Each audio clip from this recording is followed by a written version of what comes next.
السلام عليكم، عاملين ايه؟ انا نوران مدكور وده برنامجكم المفضل بيكسل سبيس. يلا بينا نبدأ تصميم سوشيال ميديا جديد مع بعض. المنتج اللي هنشتغل عليه هو برطمان عسل، انا عاملاه فيك يعني بشكل وهمي مش لعميل. وعملت له لوجو كده على السريع. جايباه من فري بيك برضو بس عدلت عليه حاجات بسيطة. العناصر كلها هتلاقوها موجودة تحت description. يلا نبدأ. السايز اللي هاشتغل عليه النهارده 1600 في 2000، تمام بالعرض. 72 resolution وندوس create. أول حاجة أنا هابدأ بيها هو النص اللي هاشتغل عليه، ومن خلاله هو اللي هابني عليه التصميم بشكل كامل.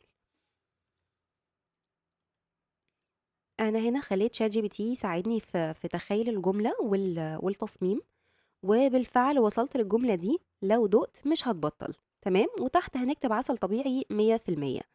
الكلمة دي أنا مش عاملاها بفونت معين، أنا عاملاها تايبوجراف كده بالتابلت جرافيك، مش بشكل قوي يعني بس تمام هتفي بالغرض. هسيب لكم برضو فيديو سريع عن الموضوع ده، بس عشان وقت الفيديو هنسكيب المرحلة دي. هنخليه بس معانا كده هنا في الخلفية على ما نبدأ نجمع العناصر اللي انا سايبها لكم فيها الباك جراوند دي، وعشان اختصر عليكم الوقت اقول لكم انا عملتها ازاي بسرعة. بعد ما عملت تغذية بصرية على بنترست، لقيت ان منتج العسل بيبقى لطيف قوي لو حطيناه في باك طبيعية كده في الطبيعة، والزهور اللي هي بياخد منها الرحيق تبقى موجودة في كل التصميم. فبالفعل كتبت على شات جي بي تي، وبرضه هسيب لكم فيديو مسرع للموضوع ازاي اعمل التصميم ده، وبالفعل اداني برومبت لطيف قوي واشتغلت عليه. دي النتائج اللي وصلت لها في البداية، بس بصراحة ما كانتش عجباني قوي الفكرة دي، فطورتها بس طلعت معايا بشكل كرتوني، فكان لازم أأكد على شات جي بي تي إنه يديني صورة بشكل واقعي.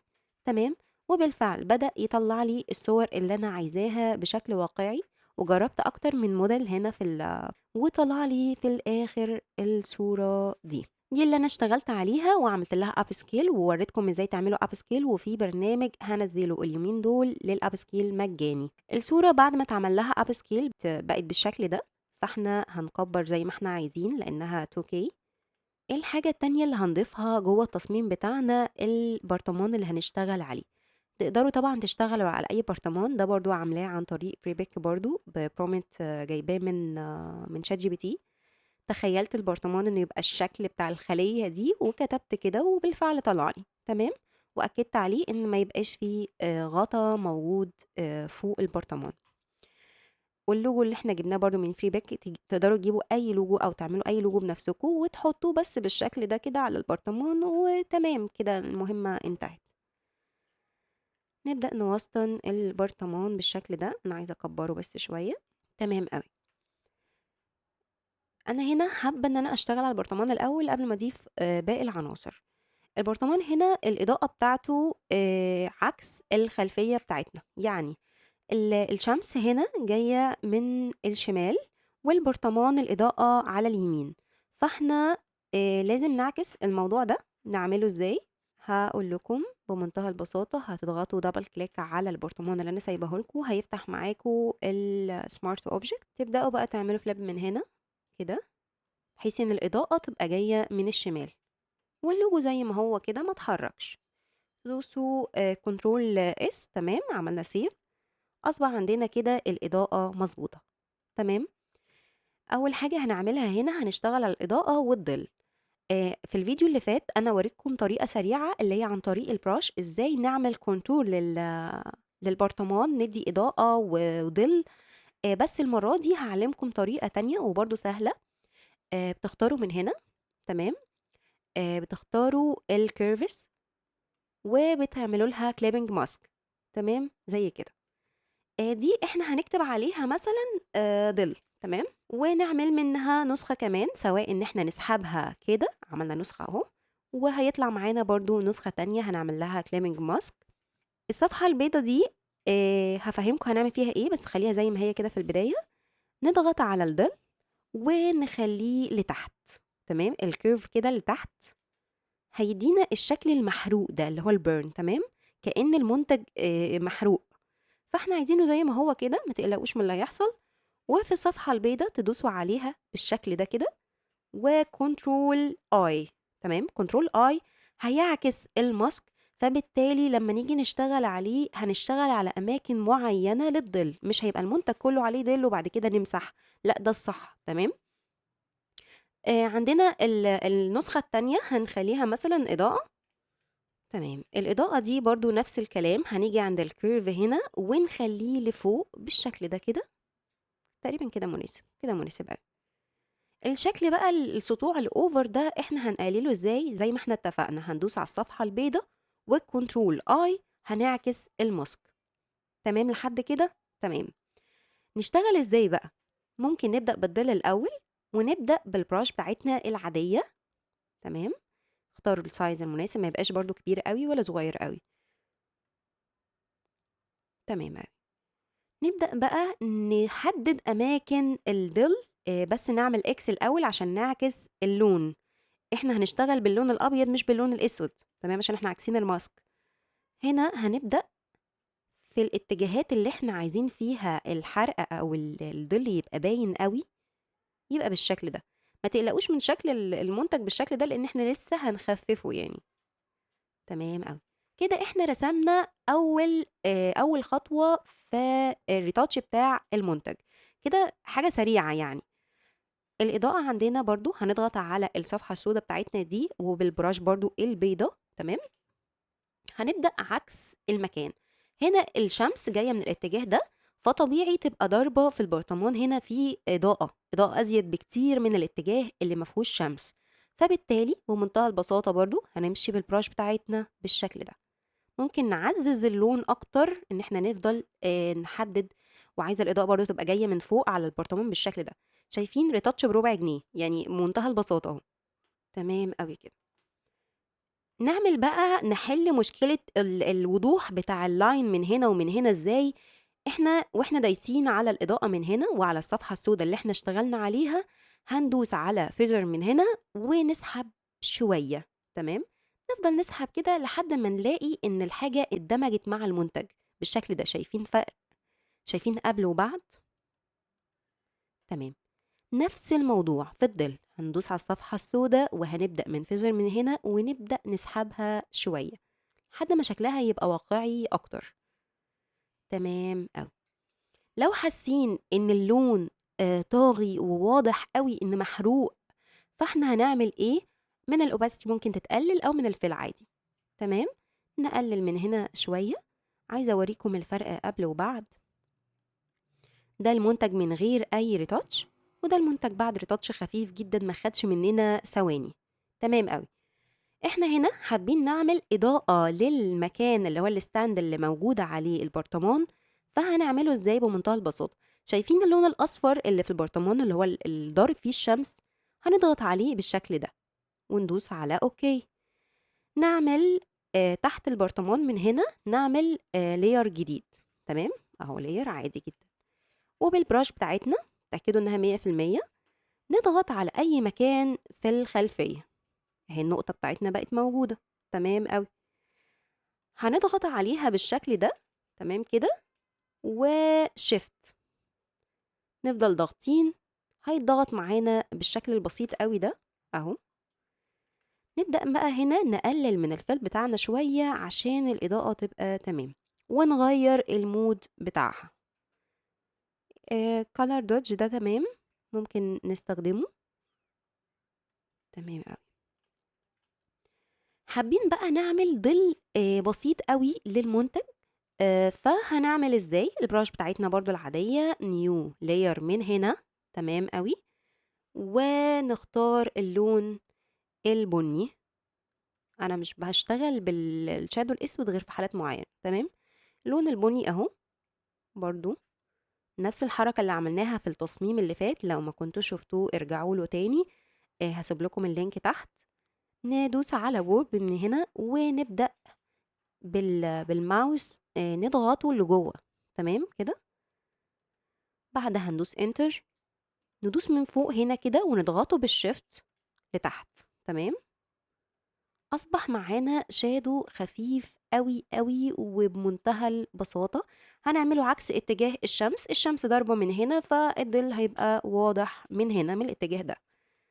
شُفتوا بساطة زي كده؟ ما فيش. بما إن الشمس قوية، فالظل ممكن يبقى قوي عادي جدًا، لو الشمس مش قوية ممكن نقلل الفيلم من هنا أو نقلل الopacity عادي، بس أنا شايفة كده ظريف أوي. تمام أوي بالشكل ده.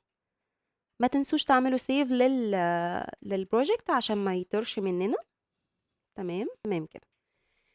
العنصر التاني اللي أنا هاشتغل عليه في الproject ده هو الخلية بتاعة العسل. خلية العسل أنا سايباها لكم جاهزة مفرغة، ما فيهاش أي شغل عليها. هنصغّرها بس بالشكل ده كده وتمام أوي كده. أوكي. أنا حابة فوق الخلية دي يكون في نحلة، تمام، سواء فوق البرطمان نفسه أو الخلية، ممكن تعملوا ده أو ده اللي أنتم عايزينه. سايباها لكم برضه، ونخلّيه مايل شوية كده كإنه طالع ما بين المربعين بتاع الخلية، بالشكل البسيط أوي ده. تمام أوي كده. أنا عايزة هنا أعزّز الزهرة بتاعة الرحيق بتاع العسل في الback ونعمل لها motion بسيط.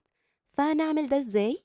برضه الوردة موجودة ومفرّغة، أنا سايباها لكم مفرّغة. هنسحبها كده للproject بتاعنا ونصغّر الحجم. أنا عايزة 2 بس، إحنا ممكن نعمل واحدة هنا مثلًا وواحدة هنا. الحاجات الفنية دي على ذوقكم أنتم، يعني ما تمشوش بنفس الوصف عادي، عيشوا حياتكم. هنا واحدة صغيرة وهنا كبيرة، بما إن الجبل هنا عالي فأنا حابة إيه، أقلل الspace بتاعتها من هنا. تمام. الوردة كده تمام معانا، فإحنا نعمل إيه، شايفين كلمة filter من هنا؟ هنضغط عليها وهنختار motion. تمام، هنعمل لها motion بسيط. هي اتجاهها فين؟ اتجاه الوردة كأنها باصة لفوق بزاوية كده، فهنعمل السهم بتاعها لهنا. بصوا كل ما تزودوا الموشن بيبقى عامل ازاي، فاحنا مش عايزين نأفور، احنا عايزين بس حركة خفيفة جدا كده. تمام قوي. زيها من هنا، بس انا مش بنصح ان انتوا لما تدوسوا فلتر تختاروا موشن من اللي هي فوق، لان بيديكوا نفس التأثير اللي معمول قبل كده. فاحنا بما ان الزاوية مختلفة ما نعتمدهوش. برضو هنختار من هنا موشن. تمام. السهم بقى يبقى المرة دي لفوق بالشكل ده كده على حسب اتجاه الزهرة او المنتج.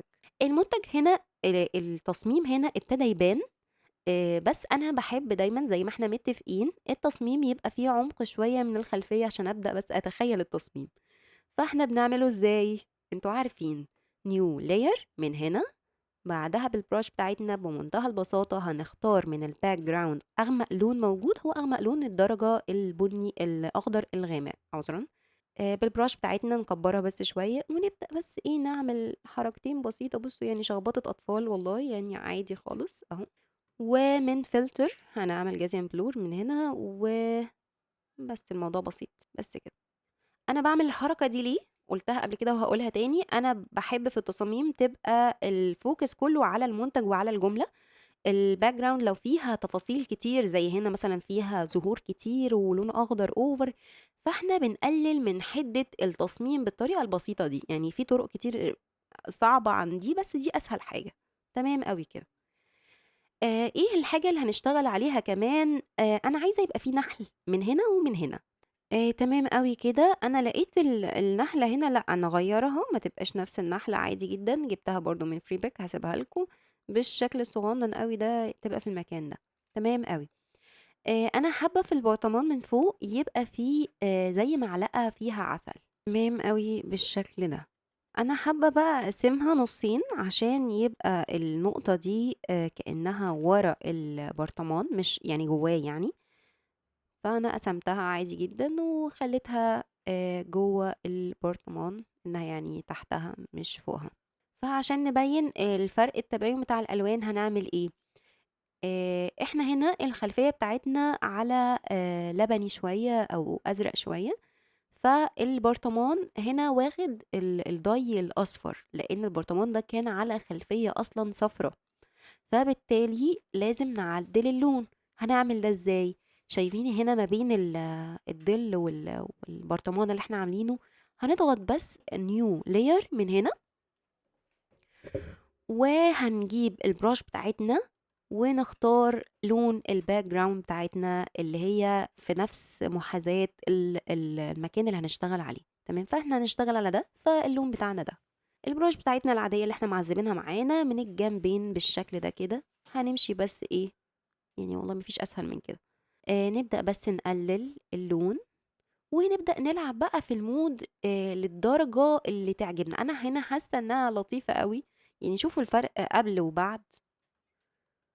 بقت واضحة ان المكان شفاف وان واخد لون الخلفية. احنا ما اشتغلناش اصلا ريتاتش قوي، يعني دي ابسط الحاجات اللي ممكن تبدأوا بيها. فتمام، شايفين بقى الحتة اللي احنا قسمناها من العسل، هننزل بيها بس كده تحت البرطمان. تمام، بصوا كأنها ايه، كأنها جوه. انا حابة بس ان انا اضيف اضاءة اكتر في الحتة دي عشان تبقى واضحة اكتر النقطة. فاكرين الاضاءة البسيطة اللي احنا عملناها تحت المنتج؟ هنعمل منها نسخة كمان عن طريق كنترول ونسحب سوري الت ونسحب لفوق، فاحنا كده عملنا منها نسخة كمان. النسخة دي بقى هنعمل ايه؟ نعمل كده ونقلل الفل على قد ما نقدر، هو بس ضي بسيط بالشكل ده. يا سلام، لطيف. انا حابة برضو اضيف زهرتين هنا بجانب البرطمان من الجنب، يعني فهوريكم بنعمله ازاي. فاكرين الورد اللي احنا اشتغلنا عليه موشن وجنبنا اهو بالظبط؟ هنعمل منه نسخة كمان عن طريق الت ونسحب بالشكل ده. شايفين بقى العين اللي جنب الموشن بلور اللي احنا عملناه؟ يعني احنا اي فلتر بنعمله بيظهر تحت اللاير من تحت بالشكل ده، فاحنا بمنتهى البساطة نقدر نعمل كده. شايفين كأننا ما اشتغلناش عليها اصلا. ناخدها زي ما هي، ما نتعبش نفسينا، ونعملها تحت البرطمان او وراه بالشكل ده. انا عايزة دي تبقى كبيرة، ونعمل منها دبل كيت برضو نسخة كمان، يعني الت كمان اهو، ونسحب لتحت. تمام، فكده اصبح عندنا زهرتين لطاف جمال بالشكل ده. اوكي، بالشكل اللطيف ده. هنعمل ايه كمان؟ هنعمل ايه كمان؟ قبل ما ندخل في معمعة الجملة، عشان الجملة دي وراها قصة كبيرة قوي. احنا هنا عايزين نزود كلمة عسل طبيعي 100%. شوفوا اسمه من هنا، ده اسمه. تمام، بس مش حاباه يبقى متساب بالشكل ده وكأنه مهمل، شبه أساسية محتاجينها تبقى واضحة. فهنعمل كتبت على فري باك تكست بوكس، تمام، فبيطلع لك بقى اشكال كتيره قوي، كل الاشكال اللي موجوده. فانا اخترت البوكس اللطيف قوي ده،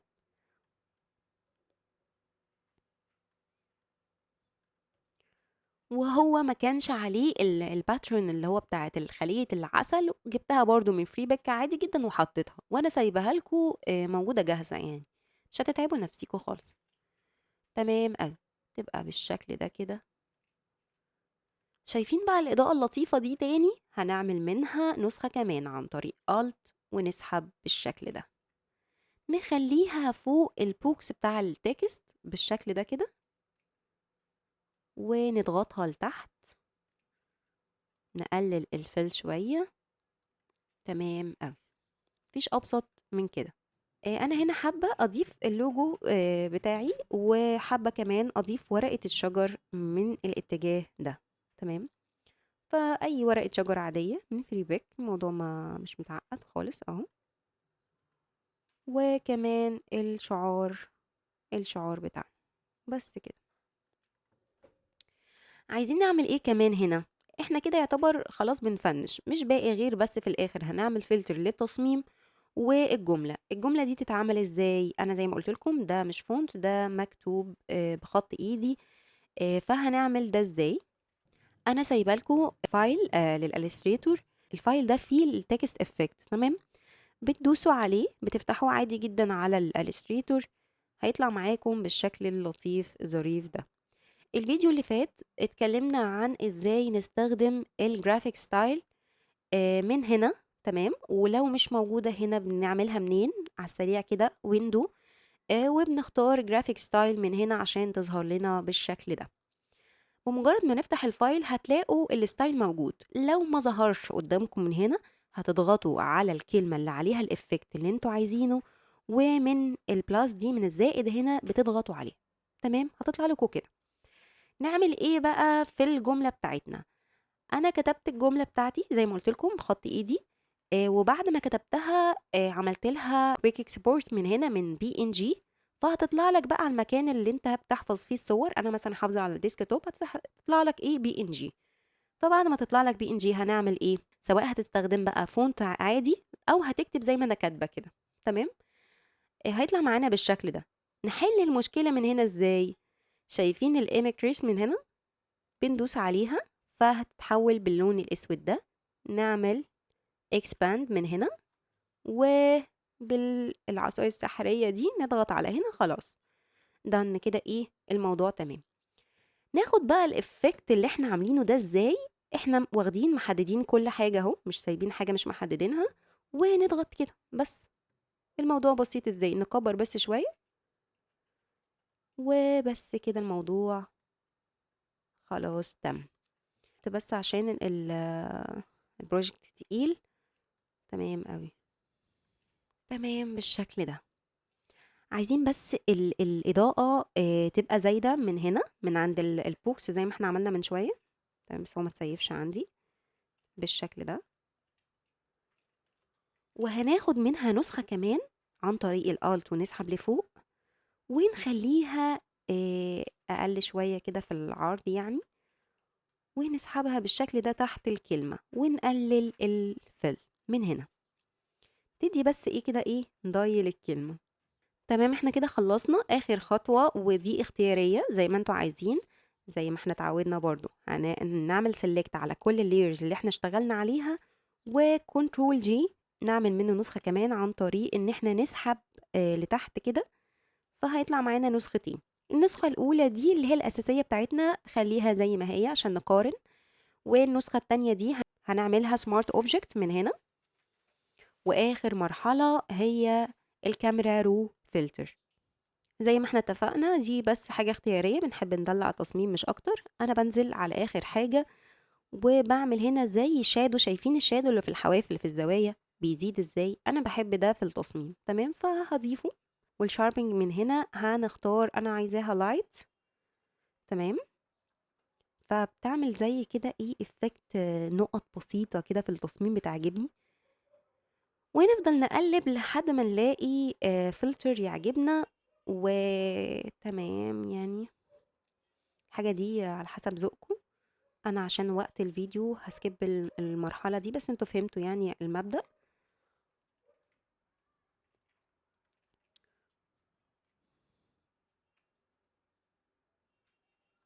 ودان كده ده الشكل النهائي للتصميم بمنتهى البساطة.